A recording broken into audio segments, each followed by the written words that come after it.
पिछले वीडियो में हमने कॉम्प्लेक्स परमानेंट टिश्यू के बारे में डिस्कशन किया था, तो आज के वीडियो में हम लोग एनिमल टिश्यूज़ के बारे में डिस्कशन करेंगे। तो देखिए, जब हम ब्रीथ करते हैं, ठीक है, तो हम क्या फ़ील करते हैं कि हमारे चेस्ट में कुछ ना कुछ मूवमेंट होता है, ऊपर-नीचे होता है ना, जब साँस लेते हैं तो ऊपर होता है, साँस छोड़ते हैं तो नीचे की तरफ होता है, ठीक है। तो ये जो मूवमेंट होता है, ठीक है, ये किसकी वजह से होता है? ये एक स्पेशलाइज़्ड सेल की वजह से होता है, जिसे हम बोलते हैं मसल सेल्स।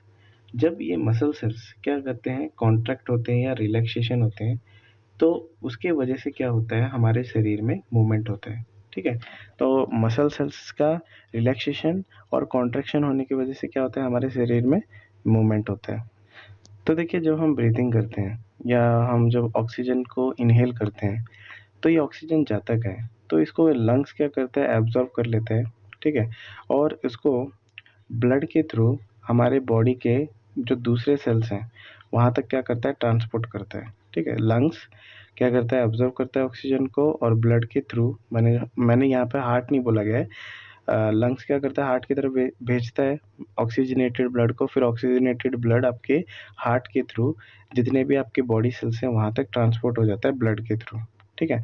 अब देखिए, हमें ऑक्सीजन की ज़रूरत क्यों पड़ती है? तो जो माइटोकॉन्ड्रिया का जो फंक्शन होता है, ठीक है, जो हमने पढ़ा था, उसमें क्या बनता है, एटीपी बनता है। एटीपी के लिए आपका ऑक्सीजन बहुत ही ज़्यादा ज़रूरी होता है। तो देखिए, जो आपका जो ब्लड है वो क्या करता है, हमारे शरीर में फ्लो होता है, तो वो क्या करता है, हमारे बॉडी के एक पार्ट से दूसरे पार्ट तक, ठीक है, एक पार्ट से दूसरे पार्ट तक जितने भी आपके वैरायटी ऑफ जो सब्सटेंसेस है उसको कैरी करता है और उसके साथ फ्लो करता है, माने एक जगह से दूसरी जगह तक वो क्या करता है, ले जाता है। फॉर एग्जांपल, ये क्या करता है, ऑक्सीजन, फूड फूड जो माने सेल के लिए जो होता है उसको कैरी करता है, ठीक है। और ये क्या करता है, जो बॉडी के जितने भी पार्ट्स हैं वहाँ से वेस्ट को भी कलेक्ट करता है, ठीक है। और उसके बाद वो क्या करता है, इन सबको ले जाकर लिवर और किडनी में डिस्पोजल के लिए ले जाता है, ठीक है। तो देखिए, ब्लड का कितना काम है। तो ब्लड के अंदर क्या होता है, ये ऑक्सीजन, ठीक है, आपका जो फूड है, हार्मोन्स है, इन सबको क्या करता है, बॉडी के एक पार्ट से दूसरे पार्ट तक ले जाता है, और जो दूसरे बॉडी सेल्स हैं उनका जो वेस्ट मटेरियल है उसको किडनी और आपके लिवर तक पहुंचाता है, ताकि उसका क्या हो सके, डिस्पोजल हो सके।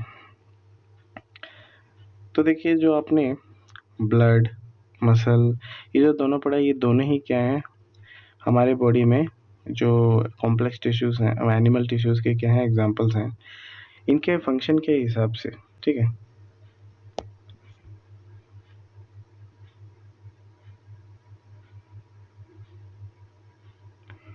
अब देखिए, इनके फंक्शन के हिसाब से हमने इसे क्लासिफाई किया। जैसे देखिए, epithelial tissue, connective tissue, muscular tissue, ठीक है, और आपके नर्वस टिश्यू।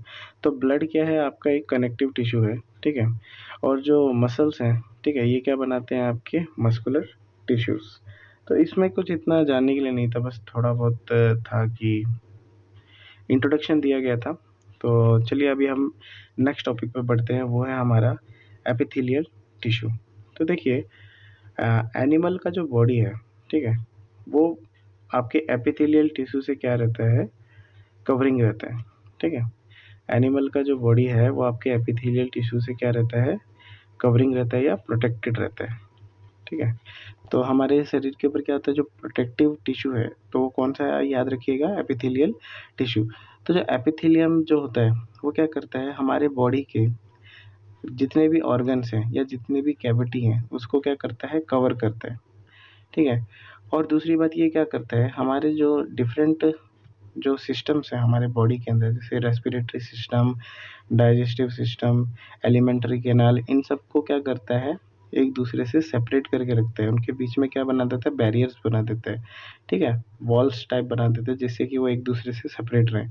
तो जो स्किन है, ठीक है, या आपका जो माउथ का जो लाइनिंग है, या आपके जो ब्लड वेसल का जो लाइनिंग है, ठीक है, या आपके जो लंग्स के जो एल्वोलाई हैं, लंग्स के अंदर क्या होता है, ऐसे बॉल टाइप जो स्ट्रक्चर्स होते हैं ना, उनको एल्वोलाई बोलते हैं, ठीक है।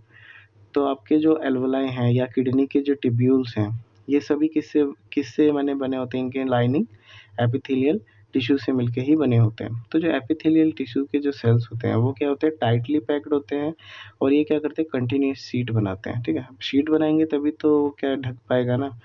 तो ये टाइटली पैक्ड होते हैं, माने कोई इनके अंदर कोई भी गड्ढा नहीं होता, ठीक है। इनके अंदर क्या होता है, small amount of cementing material होता है। क्या होता है, इनके अंदर जो सेल्स होते हैं ना, उन सेल्स के बीच में थोड़ा सीमेंटिंग मटेरियल होते हैं, ठीक है।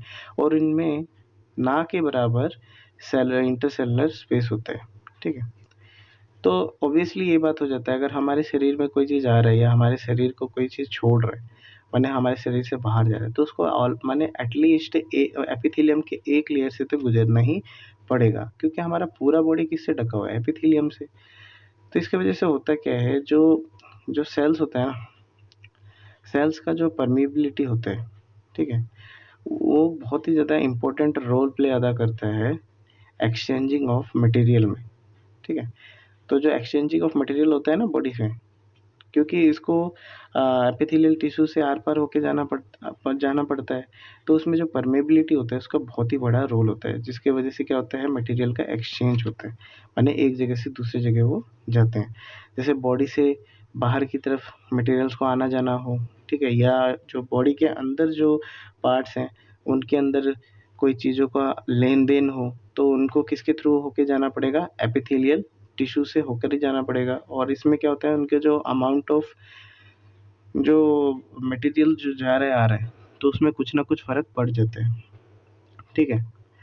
चाहे देखिए कितने भी आपके एपिथेलियम टिश्यूज़, मैंने आपको तो वैसे पता चल गया कि हमारा पूरा शरीर किससे ढका हुआ है, एपिथेलियम टिश्यू से, लेकिन फिर भी ये जो एपिथेलियम टिश्यूज़ हैं ये एक दूसरे से सेपरेट रहते हैं। देखिए सब चीज़ एपिथेलियम से बना है, लेकिन फिर भी एक दूसरे से सेपरेट रहते हैं। कैसे, देखिए इनके अंदर क्या होता है, एक अंडरलाइनिंग होता है इन टिश्यू के अंदर, ठीक है। इनके अंदर क्या होता है, अंडरलाइनिंग होता है एक के नीचे एक, जिसको हम बोलते हैं अंडरलाइनिंग जो होता है वो किसकी वजह से होता है, आपका extra cellular fibrous basement membrane. ये क्वेश्चन आ सकता है, ठीक है। तो इस पे थोड़ा आप माने इसको मार्क कर लीजिएगा अपने बुक में। तो जो आपका extra cellular fibrous basement membrane होता है, ठीक है, वो क्या करता है, इन सेल्स के बीच में अंडरलाइंग टिश्यूज़ बना देता है, जिसकी वजह से ये जो एपिथेलियम है एक दूसरे से सेपरेट रहते हैं। क्वेश्चन आ जाएगा ये कि एपिथेलियम कैसे सेपरेट रहते हैं, तो बता दीजिएगा extra cellular fibrous basement membrane की वजह से। अब देखिए आपके जो डिफरेंट एपिथेलियम है, ठीक है, मैंने आपके फिगर 6.9 में उसको शो किया गया है, ठीक है। तो आप इसे कोरिलेट कर सकते हैं उनके यूनिक फंक्शन को। कोरिलेट माने उन आप अंदाज़ा लगा सकते हैं कि वो किस टाइप का फंक्शन करते हैं। फॉर एग्जांपल जो आपके ब्लड वेसल का जो लाइनिंग होता है, लाइनिंग माने देखो जो अंदर का, जैसे ये अभी ये जो ब्लड वेसल है ना, ठीक है, तो उसके जो अंदर का लाइनिंग माने जहाँ सब देखिए ये टकरा के जाएगा ना कोई भी मटेरियल, तो जिस वो सरफेस से टकरा रहा है वो अंदर का जो लाइनिंग है, ठीक है। तो जो एल्वेलाई का लंग्स का जो लाइनिंग है, ठीक है, जहाँ पर क्या होता है, सब्सटेंसेस का ट्रांसपोर्टेशन होता है, ठीक है, वो किसके थ्रू होता है, सिलेक्टिवली परमिएबल मेम्ब्रेन माने सिलेक्टिवली परमिएबल सरफेस के थ्रू होता है वहाँ पर सब्सटेंसेस का ट्रांसपोर्टेशन। तो इनमें आपको सिंपल फ्लैट काइंड, ध्यान दीजिएगा, सिंपल फ्लैट काइंड एपिथेलियम होता है। इसके अंदर क्या होता है, simple flat simple epithelium type यहाँ पर आपको सेल्स पाए जाते हैं, और इनको क्या बोला जाता है, सिंपल स्क्वैमस एपिथेलियम। क्या बोला जाता है, सिंपल स्क्वैमस एपिथेलियम। यहाँ पे स्क्वैमस का मतलब समझ जाइए फ्लैट, ठीक है। तो यहाँ पे क्या होता है, सिंपल स्क्वैमस एपिथेलियम सेल्स पाए जाते हैं आपके जो ब्लड होता है ना, ब्लड के लाइनिंग के अंदर। क्योंकि और ये देखिए जहाँ पे आपके सिंपल स्क्वैमस एपिथेलियम होंगे वहाँ पर क्या होता है, आपका सिलेक्टिवली परमिएबल भी वहीं पे पाया जाता है। उनके अंदर सिलेक्टिवली परमिएबिलिटी होता है, माने इनके अंदर एक एबिलिटी होता है, ठीक है। स्क्वैमस का मतलब भी दे रखा है, इसका मतलब होता है स्केल ऑफ स्किन, ठीक है, माने ऊपर का जो खोल होता है। अब देखिए जो सिंपल स्क्वैमस एपिथेलियम के जो सेल्स होते हैं वो क्या होते हैं, बहुत ही ज़्यादा पतले होते हैं, फ्लैट होते हैं, ठीक है। और ये क्या बनाते हैं, आपके डेलिकेट लाइनिंग बनाते हैं, माने पतला सा डाइल माने लाइनिंग बनाते हैं, ठीक है।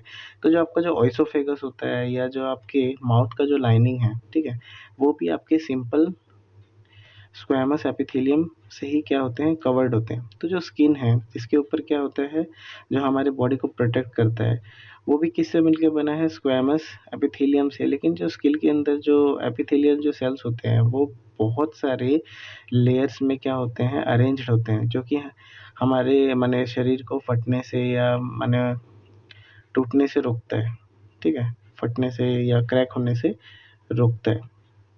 वियर या टियर यहाँ पे वर्ड यूज़ किया गया है, ठीक है। अब ये क्या रहते हैं, किसी माने ये पैटर्न्स ऑफ लेयर में अरेंज रहते हैं, तो इस टाइप के एपिथेलियम को आप क्या बोलेंगे, स्ट्रैटिफाइड स्क्वैमस एपिथेलियम। क्या बोलेंगे, स्ट्रैटिफाइड स्क्वैमस एपिथेलियम। तो एक बार थोड़ा सा रिवीजन कर लेते हैं। तो देखिए आपका जो एपिथेलियम है, सबसे पहले क्या होता है, आपका फ्लैट टाइप होता है, जिसको हम क्या बोलते हैं, सिंपल स्क्वैमस एपिथेलियम बोलते हैं। वो नॉर्मल होता है, जिसमें क्या होता है, सिंगल लेयर्ड होता है और पतला सा लेयर होता है, जो आपके माउथ के लाइनिंग में पाया जाता है। लेकिन आपका जो स्किन होता है उसमें इतना पतला तो आपका लेयर तो होता नहीं है, इसमें बहुत सारे लेयर्स होते हैं आपके एपिथेलियम के। और ये जो लेयर्स है ना, ये कुछ पैटर्न्स में होते हैं, ठीक है। तो ऐसे पैटर्न वाले स्क्वैमस टिश्यूज को बोला जाता है स्ट्रैटिफाइड स्क्वैमस टिश्यू, और सिंपल वाले को तो सिंपल स्क्वैमस टिश्यू बोल देंगे। अब देखिए आगे, जहाँ पर अब देखिए अब क्या होता है, जहाँ माने जिन एपिथेलियम टिश्यूज में क्या होता है, एब्जॉर्प्शन होना या सिक्रीशन होना। फॉर एग्जांपल जैसे आपका जो इंटेस्टाइन का जो इनर लाइनिंग है, ठीक है, इंटेस्टाइन के अंदर होते हैं ना जो विलाई विलाई लाइक स्ट्रक्चर, जहाँ पर क्या होता है, एब्जॉर्प्शन होता है आपके न्यूट्रिशन का ब्लड के अंदर। तो वहाँ पर कुछ माने गैस्ट्रिक जूसेस भी निकलते हैं, तो उनका जो लाइनिंग जो होता है, ठीक है, वहाँ पर आपके क्या पाए जाते हैं, एपिथेलियल सेल्स पाए जाते हैं। लेकिन याद रखिए वो कैसे होते हैं, टॉल होते हैं, ठीक है। और इसीलिए उनको क्या बोला जाता है, कॉलमनर बोला जाता है, यानी कि पिलर लाइक दिखाई देते हैं। कैसे दिखाई देते हैं वो, पिलर लाइक। अच्छा, इसके वजह से होता क्या है, कॉलमनर होने की वजह से क्या होता है, जो यहाँ पर मूवमेंट करने के लिए क्या क्या हो जाता है, उनको जो बैरियर्स होते हैं ना एपिथेलियम के बीच में, तो उन बैरियर्स के थ्रू सब्सटेंसेस का मूवमेंट कराने में थोड़ा हेल्प मिल जाता है कॉलमनर है ना, पिलर टाइप होने के वजह से, ठीक है। तो देखिए जो रेस्पिरेटरी ट्रैक्ट होता है उसमें भी क्या होता है, कॉलमनर एपिथेलियम टिश्यू होता है। लेकिन इनके ऊपर ना सीलिया पाया जाता है। सीलिया माने हेयर लाइक स्ट्रक्चर। क्या होता है, हेयर लाइक, जैसे ये टिश्यू है इसके ऊपर कुछ इस प्रकार का हेयर लाइक स्ट्रक्चर पाया जाएगा, ठीक है। तो इस टाइप के अगर प्रोजेक्शन आपको दिखता है, hair like projection epithelium cells के सरफेस के ऊपर, ठीक है, तो उसको हम क्या बोलेंगे, सीलिएटेड कॉलमनर एपिथेलियम बोलेंगे, ठीक है। अब इसके वजह से होता क्या है कि जो ये जो सीलिया क्या करते हैं, मूव करने में हेल्प करवाते हैं आपके सेल्स को, ठीक है। तो ये क्या करते हैं, म्यूकस जो होता है ना उसको आगे की ओर भेजते हैं, ताकि जो ट्रैक्ट है, रेस्पिरेटरी ट्रैक्ट है, उसको क्या कर सके, वो क्लीन कर सके, ठीक है। तो ये सीलिया हेल्प करती हैं आपके म्यूकस को आगे बढ़ाने में, ठीक है। आई होप कि आपको ये समझ में आ गया होगा। फिर से एक और बार रिवीजन करते हैं। देखिए जो आपके गाल के अंदर या ब्लड वेसल के जो अंदर जो लाइनिंग होता है उसमें क्या होता है, सिंपल स्क्वैमस, ठीक है, सिंपल स्क्वैमस एपिथेलियम टिश्यू पाया जाता है, ठीक है। और जो आपका स्किन होता है, स्किन के अंदर क्या होता है, ये पैटर्न के अंदर क्या होते हैं, पैटर्न में अरेंज रहते हैं, क्योंकि ये स्किन तो मोटा होता है। तो इसमें किस टाइप का आपको पाया जाता है, स्ट्रैटिफाइड स्क्वैमस एपिथेलियम टिश्यू पाया जाता है आपके स्किन में, ठीक है। अब देखिए जहाँ पे सिक्रीशन होता है, जैसे आपका जो स्मॉल इंटेस्टाइन होगा उसमें क्या विलाई लाइक स्ट्रक्चर्स होते हैं, ठीक है। इन विलाइस के ऊपर जो माने ये जो विलाइस हैं आपके किस टाइप के सेल से मिलके बने होते हैं, एपिथेलियम से ही मिलके बने होते हैं। लेकिन इनका साइज कैसा होता है, पिलर लाइक साइज होता है, तो इसीलिए इनको क्या बोलते हैं, कॉलमनर बोलते हैं। अब कॉलमनर होने की वजह से क्या होता है, देखिए इनके अंदर क्या है, बैरियर्स नहीं है, ठीक है। तो सब्सटेंस इजीली ऊपर से नीचे आप जब सिक्रीशन करेंगे तो आराम से ये क्या कर सकते हैं, ट्रांसपोर्ट कर सकते हैं। तो इसीलिए कॉलमनर में ये हेल्प होता है। तो देखिए आपके जो कॉलमनर एपिथेलियम जो टिश्यूज हैं ये आपके कहाँ पाए जाते हैं, रेस्पिरेटरी ट्रैक्ट में भी पाए जाते हैं, ठीक है। तो जो रेस्पिरेटरी ट्रैक्ट में ये जो पाए जाते हैं, ठीक है। अब क्या होता है, इनके ऊपर है ना सीलिया होते हैं। क्या होते हैं, सीलिया, यानी कि हेयर लाइक स्ट्रक्चर होता है कॉलमनर एपिथेलियम सेल्स के ऊपर।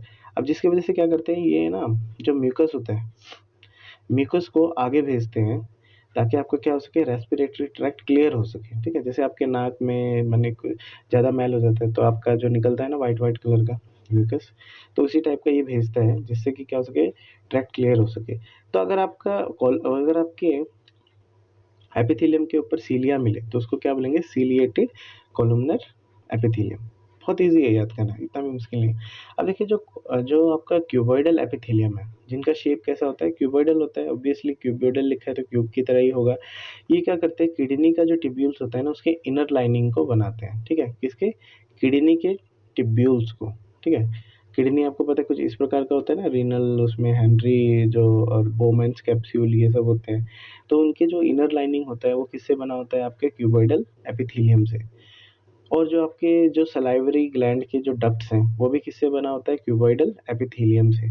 अच्छा, ये क्या करता है, मैकेनिकल सपोर्ट प्रोवाइड करता है, ठीक है, क्यूबॉइडल होने की वजह से ये मैकेनिकल सपोर्ट प्रोवाइड करता है। तो जो एपिथेलियल सेल्स होते हैं ये अक्सर क्या होते हैं, इनके अंदर क्या होता है, एक स्पेशलाइजेशन होता है। कैसे, ये इनके अंदर ग्लैंड सेल्स पाए जाते हैं, इसीलिए इनका है ना एक एडिशनल स्पेशलाइजेशन होता है ग्लैंड सेल के वजह से, ठीक है, जो कि क्या करते हैं, सब्सटेंसेस का सिक्रीशन करते हैं आपके एपिथेलियल सरफेस के ऊपर।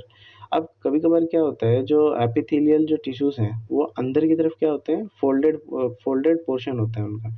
तो इसके वजह से होता क्या है, ये एक मल्टीसेलुलर ग्लैंड को बनाते हैं।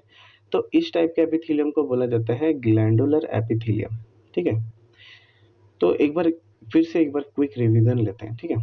तो देखिए, आपने अभी किस किस के बारे में पढ़ा, एक आपने पढ़ा सिंपल स्क्वैमस टिश्यू, ठीक है, क्या पढ़ा आपने, सिंपल स्क्वैमस टिश्यू के बारे में पढ़ा, ठीक है। इसके बाद आपने क्या पढ़ा, स्ट्रैटिफाइड, ठीक है। आपने फिर बाद में पढ़ा स्ट्रैटिफाइड। स्ट्रैटिफाइड कहाँ पाया जाता है, आपके स्किन में, और ये पैटर्न में होते हैं, लेयर्स में होते हैं, पैटर्न में पाए जाते हैं। इसके बाद आपने पढ़ा कॉलमनर। अब कॉलमनर में क्या होता है, ये पिलर लाइक स्ट्रक्चर होते हैं, ठीक है, ये आपके कहाँ पाए जाते हैं, स्मॉल इंटेस्टाइन में पाए जाते हैं, ठीक है। अब कॉलमनर में एक और प्रकार है, क्या है, सीलिएटेड कॉलमनर एपिथेलियम, जिसके ऊपर क्या पाया जाता है, हेयर लाइक स्ट्रक्चर। इसके बाद आपके जो किडनी का जो अंदर का जो लाइनिंग होता है वो क्या होता है, क्यूबॉइडल एपिथेलियम की वजह से होता है, ठीक है, जो कि क्या करता है, मैकेनिकल स्ट्रेंथ प्रोवाइड करता है, ठीक है। अगर ये क्या करता है, सिक्रीशन करता हो, माने सिक्रीशन करेगा, तो इसके अंदर क्या होगा, एक स्पेशल टाइप के सेल पाए जाएंगे जिसे हम बोलते हैं ग्लैंड सेल्स, ठीक है। कभी कभार क्या होते हैं, ये अंदर की ओर ऐसे करके ना फोल्डेड रहते हैं, फोल्डेड करने की वजह से इसके अंदर क्या होता है, माने बहुत सारे ग्लैंड्स रिलीज होते हैं, ठीक है। तो ये क्या बन जाता है, इसके अंदर एक मल्टी सेलुलर ग्लैंड बन जाता है। तो मल्टी सेलुलर ग्लैंड जब बन जाता है तो उस पर्टिकुलर, ठीक है, एपिथेलियम को क्या बोलेंगे हम लोग, ग्लैंडुलर एपिथेलियम। तो अभी हमने क्या किया, जितने भी टाइप के आपके एपिथेलियम टिश्यूज थे उसको हमने कवर किया।